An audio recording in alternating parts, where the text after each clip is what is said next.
Hello dear, अस्सलाम वालेकुम। तो आज आपको भाई दोबारा आपके सामने एक नई वीडियो में हाजिर है। आज हमारे पास तारीख है 10 अक्टूबर 2024 और हम दोबारा बात करने वाले हैं कोलगेट के बारे में। अब कुछ लोग कहते हैं कि कोलगेट के बारे में आप बहुत ज़्यादा वीडियोस बनाते हैं। कुछ लोग मुझे डीएम में आके कह रहे होते हैं मेरे व्हाट्सएप में कि हमें आपको कोलगेट के बारे में हर हफ्ते और 2-3 दिन बाद एनालिसिस करना चाहिए फॉर न्यू पर्सन्स और ट्रेडिंग पर्सपेक्टिव्स के लिहाज से भी और बाय रेंजेस सेल रेंजेस के लिहाज से भी। तो this video is all about Colgate और हम थोड़ी बहुत इसके बारे में इंफॉर्मेशन लेंगे कि तो अब मैं चीज़ें कुछ रिपीट करूँगा इसमें। ठीक है, सबसे पहली चीज़ें होगी कुछ रिपीट करूँगा।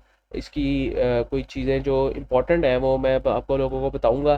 ठीक है, इसके बारे में, इसके सेल्स के बारे में बताऊँगा, इसकी प्राइस रेंजेस के बारे में बताऊँगा। फिर हम देखेंगे कि किस प्राइस रेंजेस में हमें कोलगेट को उठाना चाहिए, क्या कोलगेट नीचे गिर सकता है और कितना गिर सकता है अगर गिरेगा तो। कोलगेट ने पिछले कुछ सालों में कितना प्रॉफिट दिया और कोलगेट आगे हमें कितना प्रॉफिट दे सकता है। तो यही सारी चीज़ें हम इस वीडियो में डिस्कस करेंगे। तो लेट्स गेट स्टार्टेड। अच्छा, सबसे पहले अगर हम यहाँ पे वेबसाइट पे आए तो यहाँ पे हमें देखने को मिल रहा है, अगर हम वॉल्यूम्स की बात करें तो वॉल्यूम्स में हमें आज अच्छे खासे वॉल्यूम्स देखने को मिले हैं। मतलब इस 9 अक्टूबर 2024 का डाटा हमारे पास मौजूद है। ठीक है, अगर हम इसको ईयरली बेस पे देखें, स्टिल इस ईयर हमें ज़्यादा, इस महीने में हमें ज़्यादा शेयर्स की खरीदो फरोख्त मिली है। इसी तरह 10 सालों में, 20 सालों में अगर हम देखें तो इस वेबसाइट के मुताबिक हमें पिछले 5 सालों में इस डेट के मुताबिक हमें ज़्यादा शेयर्स की तबादला मिला है। ठीक है, इसके मज़ीद अगर चीज़ें हम देखें तो पिछले 20 सालों में अगर कोलगेट की प्राइस देखें तो गिरती ही जा रही है, गिरती ही जा रही है। अगर हम यहाँ पे देखें तो यहाँ पे एक इसने 2018 में जून में 7 तारीख को एक हाई लगाया था, फिर इसने सितंबर में 2020 में एक हाई लगाया था और तब से गिर ही रहा है। और क्यों गिर रहा है? ठीक है, इसके गिरने की सबसे मेजर वजह जो कुछ लोगों ने मुझे कमेंट्स में बताया, जो मेरी अपनी अंडरस्टैंडिंग है, कि जो शरिया म्यूचुअल फंड्स हैं या फिर इस तरह जो जिनकी होल्डिंग्स थी और जो शरिया थी कंपनी, जो म्यूचुअल फंड्स वगैरह या फिर fund management asset allocation companies जो जो भी हैं, एयूएमसी जितनी भी हैं, अब वो इसराइल और पैलेस्टीन की वॉर की वजह से, मतलब कॉन्फ्लिक्ट समझ लें, जेनोसाइड समझ लें, उसकी वजह से वो उसको सेल कर रहे हैं, जिसकी वजह से हमें इसका प्राइस रिडक्शन देखने को मिल रही है, प्राइस कम होती जा रही है। दूसरी चीज़ हमें ये भी मद्देनज़र रखनी चाहिए कि वो ठीक है, वो हम इसको, लोग काफ़ी ज़्यादा लोग इसको ज़ायनिस्ट कंपनी समझते हैं, लेकिन इसका ओरिजिन एक्चुअली अमेरिका से है, वो ज़ायनिस्ट कंपनी नहीं है। अब कुछ लोग यहाँ पे तनकीद करने आएंगे कि आप इसको प्रमोट करें, मैं प्रमोट नहीं कर रहा, I am just telling the facts. अगर एक चीज़ तो ये होगी कि इस वजह से ये नीचे जा रहा है, दूसरी चीज़ ये होगी कि ये बहुत ज़्यादा बोनसेस देता है। ठीक है, जिसकी वजह से हमें पता है कि मारी का भी अभी प्राइस गिरी है, बोनसेस की वजह से प्राइस गिरती है जब बोनस एक्स हो जाता है। तो इस वजह से ये प्राइस गिर रही है, इतना हमें समझ में आया। ठीक है, दूसरी चीज़ अगर देखें तो इंडेक्स वर्सेस कंपनी अगर देखें हम, इंडेक्स वर्सेस कंपनी का मतलब ये होता है कि अगर हम ईयरली बेसिस पे इंडेक्स वर्सेस कंपनी को देखें, ये ईयर का डाटा भी शो करवा रहे हैं कि नहीं, आई गेस ईयर्स का डाटा शो नहीं कर रहा, चले डेली में ही देख लेते हैं हम। अगर इंडेक्स वर्सेस कंपनी देखें तो हमें ये बताता है कि आपका KC 100 इंडेक्स के मुकाबले में ये कहाँ पे लाई कर रहा होता है। मतलब अगर हमारे पास KC 100 इंडेक्स की 1.34 पे है तो ये नेगेटिव में होता है 1.59 पे। तो ये अपनी मर्जी के मुताबिक ही ऊपर नीचे ही होता रहता है, ये हमें पता लग गया। इसकी बीटा वैल्यू अगर हम देखें 0.3245 है, जिसका मतलब ये है कि KC 100 के ऊपर या नीचे जाने से ज़्यादा इस कोलगेट के शेयर को फ़र्क नहीं पड़ता। अगर हम यहाँ पे देखें KC 100 ने स्पाइक ली लेकिन ये फिर भी नीचे जा रहा है, मतलब ये KC 100 पर डिपेंडेंट नहीं है। ठीक है, SIP, सिस्टमेटिक इन्वेस्टमेंट प्लान या सिंपल इन्वेस्टमेंट प्लान, जो भी आप इसको समझे, हमें कोलगेट के बारे में क्या बताता है? हमें कोलगेट के बारे में ये बताता है कि अगर हमने ये इन्वेस्टमेंट, ये ब्लू इन्वेस्टमेंट शो करा रहा है, red market price market value by price show करा रहा है और ग्रीन मार्केट वैल्यू शो करा रहा है। अगर हम यहाँ देखें तो हमने इन्वेस्टमेंट की होती तकरीबन 2,60,000 की, तो आज वो हमारी इन्वेस्टमेंट बन गई होती मार्केट वैल्यू बाय प्राइस के लिहाज से तकरीबन 7 लाख, और market value simple market value के लिहाज से तकरीबन तकरीबन हमारे पास यहाँ पे 30 लाख बन गया होता। ठीक है, इसके अलावा हम अगर मज़ीद इसमें इन डेप्थ में देखें तो हमने अगर मज़ीद चीज़ों को देखना है तो हम सरमाया ROI कैलकुलेटर भी देख सकते हैं, उससे भी हमें मज़ीद चीज़ें मज़ीद क्लियर होंगी। ठीक है, अब सपोज आपने इसका CAGR निकालना है कि पिछले 5 से 10 सालों में कोलगेट ने हमें क्या फ़ायदा दिया। आज मतलब इस साल हमारे पास 2024 चल रहा है, हमने 2014 से देखना है कि कोलगेट ने हमें कितना प्रॉफिट दिया। अगर हम यहाँ चार्ट पे जाएं और यहाँ मंथली चार्ट में जाएं और 2014 में इस शेयर को हमने ख़रीदा होता, हाईएस्ट पे भी ख़रीदा होता, 2013-14 के हिसाब से हाईएस्ट बनता है तकरीबन हमारे पास 500 रुपये, 479 बनता है, मैं 500 एज्यूम करता हूँ। ठीक है, मैंने 500 के हिसाब से 1000 शेयर खरीद लिए। ठीक है, तो अब मेरे 500 के हिसाब से 1000 शेयर की मुझे प्राइस टोटल कॉस्टिंग पड़ती 5 लाख रुपए। ठीक है, और आज उस इन्वेस्टमेंट की वैल्यू क्या होती, आज उस 5 लाख की वैल्यू होती हमारे पास 67,94,000। मतलब 10 सालों में आपका 5 लाख हो गया कितना, 67 लाख। इसको कैलकुलेशन को सिंपल रखने के लिए हम इसको 100 कर देते हैं, मतलब 1 लाख इन्वेस्ट किया, 1 लाख इन्वेस्ट करके आपने कितना बनाया, 67,94,000। सॉरी, यहाँ पे मैं 500 ही रखना था और यहाँ पे हमने यहाँ पे हम कर देते हैं जनाब, हम इसको कर देते हैं, अगर हमने 1 लाख इन्वेस्ट किया होता तो हम इसको कर देते हैं 200। सपोज 200 हमने शेयर्स लिए तो तकरीबन वो 1 लाख बनते। ठीक है, तो 1 लाख हमने इन्वेस्ट किया और आज उन 1 लाख की वैल्यू होती 13 लाख, जिसका मतलब ये है कि आपका 1 लाख 13 लाख में तब्दील हो चुका है सिर्फ 10 साल के अरसे में। तो ये है power of compounding, power of this share, जिसमें यहाँ पे हमें देखने को मिल रहा है उसने 1,60,000 61,000 का तो डिविडेंड ही दे दिया। मतलब आपकी जो इन्वेस्टमेंट थी वो डिविडेंड से ही वापस आ गई और ऊपर भी आपको कुछ पैसे मिल गए। बोनस शेयर्स आपको मिले 813।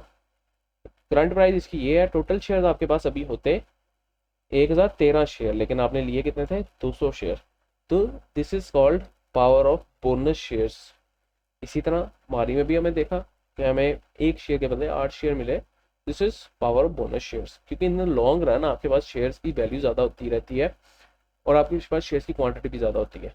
तो CAGR हमें निकल के आया हमारे पास तकरीबन 30%, जो हमारे पास फिनोमिनन है। ये तो थी एक आपको मोटिवेट करने वाली चीज़। मज़ीद हम चीज़ आगे देखें तो ये प्रोडक्ट्स बनाती है कंपनी, और अगर हम यहाँ पे गौर से जाके देखें तो अब बात कर लेते हैं कि ये गिर क्यों रहा है शेयर। तो वो तो मैंने आपको बता दिया गिर क्यों रहा है। अच्छा, थोड़ा टेक्निकली अगर हम इसको देखें तो अगर हम यहाँ पे गौर से देखें तो मैंने अपनी पिछली भी टेक्निकल एनालिसिस की वीडियोस में बताया था। खैर ये मैं खुद अपना एनालिसिस कर रहा था, इसको मैं रिफ्रेश कर लेता हूँ ताकि मैं आपके लिए दोबारा से एनालिसिस करूँ और आप लोगों को दोबारा से सारा एनालिसिस खुद करके दिखाऊँ ताकि आप लोग भी सीखें।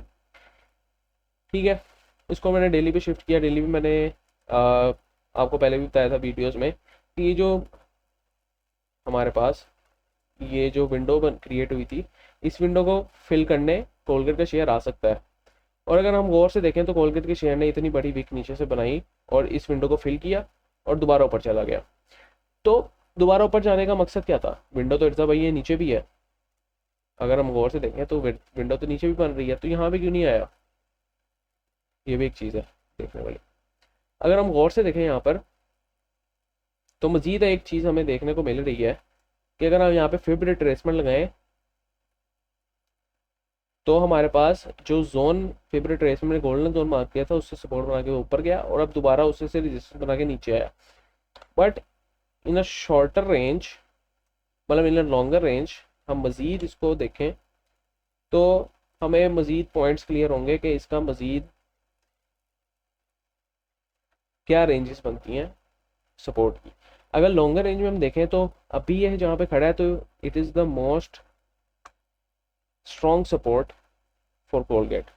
ये एक अहम सपोर्ट है, इसलिए इसको तोड़ के अभी इस विंडो को फिल करने के नीचे नहीं आया। तो ये एक चीज़ भी हमने देख ली। लेकिन नहीं आया तो क्या मतलब इसका है कि नहीं आ सकता, कभी नहीं आ सकता, क्या ये मतलब है इसका? नहीं, बिल्कुल भी नहीं। स्टॉक मार्केट में कुछ भी हो सकता है, तो हमें हमेशा तैयार रहना चाहिए। अब सबसे इम्पोर्टेंट चीज़ ये है कि इस शेयर को हम बाय कब करें, कब इसकी फेयर वैल्यू होगी, कब हमें इसको बाय करना चाहिए। अगर हम गौर से देखें तो 2023 में नवंबर में 1700-1800 का शेयर मिल रहा था। और अगर 2023 में ही हम देख लें तो इसका रेवेन्यू जो सेल्स है 91.46 बिलियन की थी। लेकिन आते आते और 91.46 बिलियन की सेल्स पे आपको 1700-1800 का शेयर पड़ रहा था। लेकिन अगर वही हम आज की तारीख में देखें तो तकरीबन इस साल हमें 114 बिलियन का सेल्स देखने को मिली है, जो कि एक काफ़ी ज़्यादा इंक्रीज है। ग्रॉस प्रॉफिट भी इंक्रीज हुआ है, नेट प्रॉफिट मार्जिन भी इंक्रीज हुआ है, और शेयर सस्ता हो गया, जिसका मतलब it is a good deal. जिस तरह रियल स्टेट में भी हम देखते हैं कि 1 करोड़ की प्रॉपर्टी 50 लाख की हो गई है, तो हम जितने भी लोग होते हैं वो उसको जमा करते हैं कि भैया हमने प्रॉपर्टी खरीदनी है, हमने प्रॉपर्टी खरीदनी है। जब प्रॉपर्टी की प्राइस कम होती है तो उसकी डिमांड एक तरह से क्रिएट होती है मार्केट में, मतलब इन्वेस्टर्स के नज़दीक डिमांड क्रिएट होती है। तो यही चीज़ यहाँ पे हमें चल रही है, यहाँ पे स्ट्रॉन्ग एक्यूमुलेशन हो रही है, जहाँ तक मेरा एनालिसिस मुझे कहता है यहाँ पे स्ट्रॉन्ग एक्यूमुलेशन हो रही है। और जाहिर सी बात है 114 बिलियन सेल्स के साथ आपको ये शेयर 1100 पे मिल रहा है, और पिछले ही साल आपको 91 बिलियन की सेल्स के साथ ये शेयर आपको 1700 की प्राइस में मिल रहा था। तो जाहिर सी बात है it is a good deal to make. और इस वक्त कोलगेट वो मैं खुद बचाते खुद अपनी बात करूंगा, मैं हर डिप पे उठा रहा हूँ। तो आप भी अपना एनालिसिस करके इसको अपने मुताबिक क्यूमुलेट कर सकते हैं, या आपने नहीं करना तो वो भी आपकी अपनी पर्सनल प्रेफरेंस है। अब यहाँ पे अगर हम देखा जाए तो इसकी जो स्ट्रॉन्ग सपोर्ट है और जो बाइंग रेंजेस हैं, अगर मैं इसको क्रिटिकली मार्क करूँ तो ये तकरीबन तकरीबन हमारे पास बनती हैं 1100 से लेकर 1200 के करीब, 210 के करीब एक अच्छी बाइंग रेंज इसकी बनती है। लेकिन क्या हो कि अगर ये, क्योंकि मार्केट का तो कुछ पता नहीं है हमें, क्या हो कि ये अगर ये नीचे चला जाए शेयर, अगर तो ये नीचे चला जाए शेयर, तो मतलब ये अगर 1100 से नीचे गया, ठीक है, तो ये आराम से 800 से लेकर 950 तक की रेंज में आराम से आ सकता है। ठीक है, ये हमें रेजिस्टेंस जोन भी देखने को मिला और ये सपोर्ट जोन भी इसका बनता है, विंडो भी क्रिएट हुई है यहाँ पे। ठीक है, अगर तो ये तोड़ता है इसको 1100 को और नीचे आता है, तो ये आराम से 800-900 की रेंज में जा सकता है, which is very good for investors यहाँ पे इसको ज़रूर उठा के दोबारा ऊपर ले जाएंगे। लेट्स सपोज कि अगर ये बड़ी कंपनीज भी बेच रही हैं जिसकी वजह से शेयर की प्राइस इतनी नीचे आई है, जाहिर सी बात है शेयर की प्राइस कम नीचे आती है जब उसको बड़े लोग बेचते हैं। रिटेल इन्वेस्टर या डे ट्रेडर्स की वजह से इतने बड़े कैंडल्स और इतनी बड़ी बिक्स वगैरह नहीं बनती। जाहिर सी बात है यहाँ पे किसी बड़े बंदे ने सेलिंग की है, जिसकी वजह से कोलगेट का शेयर यहाँ तक पहुँच गया। ठीक है, अब किसी बड़े म्यूचुअल फंड या जितने भी ब्रोकरेज हाउसेज हैं उन्होंने सेलिंग किया तो यहाँ तक पहुँच गया। हो सकता है किसी इस्लामिक म्यूचुअल फंड ने शुरू किया और पैनिक सेलिंग में ब्रोकर्स वगैरह और सारे वो आके इन्होंने बेच दिया। अब वो जाहिर सी बात है कि नीचे वाली वैल्यू पे रिटेल इन्वेस्टर्स या ट्रेडर्स वगैरह से उठाएंगे भी तो सही माल। तो यहाँ पे हमें अच्छी अपॉर्चुनिटी मिल सकती है, ये अच्छा ऊपर जा सकता है, आपको फ्यूचर 5-6-10 साल में अच्छा प्रॉफिट दे सकता है। ठीक है, अच्छा अब मज़ीद अगर हम देखें तो हम इसका ट्रेंड भी देख सकते हैं, ये अपवर्ड ट्रेंड में है। ठीक है, और यहाँ पे हमने मार्क भी किया कि ये इसका अहम सपोर्ट जोन है। मज़ीद हमें क्लियर चीज़ें होंगी RSI देखने से कि इसमें फ़िलहाल क्या चल रहा है और क्या इसकी स्ट्रेंथ बढ़ रही है कि नहीं। उसमें हम वीकली में भी देख सकते हैं। अगर वीकली में हम देखें तो ये RSI नीचे जा रहा है, और प्राइस भी तकरीबन वहीं पे फ्लक्चुएट कर रही है, कोई इतना कोई ख़ास हमें देखने को चीज़ नहीं मिली। डेली में देखें, अगर डेली में भी देखें तो हमारे पास प्राइस वहीं पे अड़ी हुई है, RSI भी ऊपर नीचे ही घूम रहा है, तो इससे मतलब इसमें हमें कोई भी स्ट्रॉन्ग सिग्नल नहीं मिल रहा। ठीक है, तो यहाँ पे एक्यूमुलेशन हो रही है, ये तो कंफर्म बात है। तो ये है हमारा कोलगेट का तकरीबन तकरीबन सारा फिलहाल का एनालिसिस जो रीसेंट हुआ है। अगेन कुछ चीज़ें रिपीट हुई होंगी और आप लोगों को कुछ चीज़ें नहीं भी पता लगी होंगी। मेरे चैनल पे लोग नए आते रहते हैं, इसलिए मैं चीज़ें बार बार रिपीट करता रहता हूँ। आप लोगों को शायद कुछ इन्फॉर्मेशन पहुंची हो, या आप लोगों को शायद सारी ही चीज़ें पहले से पता हो। मैं एक आम बंदे के पर्सपेक्टिव से वीडियोस बनाता हूँ और इंशाल्लाह मैं इसको कंटिन्यू रखूँगा। अगर आपको वीडियो पसंद आई है, अगर आपको एनालिसिस पसंद आया है, तो मस्ट शेयर, सब्सक्राइब, लाइक, और ज़रूर कमेंट्स में भी अपना राय का इजहार कीजिए, प्लस अपनी स्किल्स भी मेंशन करिए जिसमें आप लोगों को ज़्यादा इंटरेस्ट है। ठीक है, तो उसके बारे में इंशाल्लाह हम फंडामेंटल एनालिसिस भी लाएंगे और टेक्निकल एनालिसिस भी लेके आएंगे। नेक्स्ट टाइम के लिए भाई को इजाज़त दीजिए। हमारा एम है कि पाकिस्तान में यूथ में स्टॉक मार्केट और इन्वेस्टमेंट्स के फ़ायदों को उन तक पहुंचाना है, बिकॉज वी नो कि अभी स्टॉक मार्केट में ज़्यादातर लोग जो काम कर रहे हैं वो 30 से 40 से अबव ही साल के हैं मोस्टली। ठीक है, और मुझे मेरे मतलब यूट्यूब चैनल के एनालिटिक्स में भी शो होता है कि कौन से ज़्यादा एज ग्रुप के लोग हमें देख रहे हैं। तो तकरीबन तकरीबन 25 से 35 साल के लोग थोड़ी सी ज़्यादा क्वांटिटी में है, और बाकी ज़्यादा क्वांटिटी में हमारे पास 30 से 40 से 50 साल की उम्र में लोग हैं। सही है, तो उम्मीद करता हूँ आपको छोटी सी वीडियो पसंद आई होगी। छोटी सी तो खैर नहीं, ज़्यादा बड़ी होगी है। उम्मीद करता हूँ आपको पसंद आई होगी। नेक्स्ट टाइम के लिए भाई को इजाज़त दीजिए। अल्लाह हाफिज़।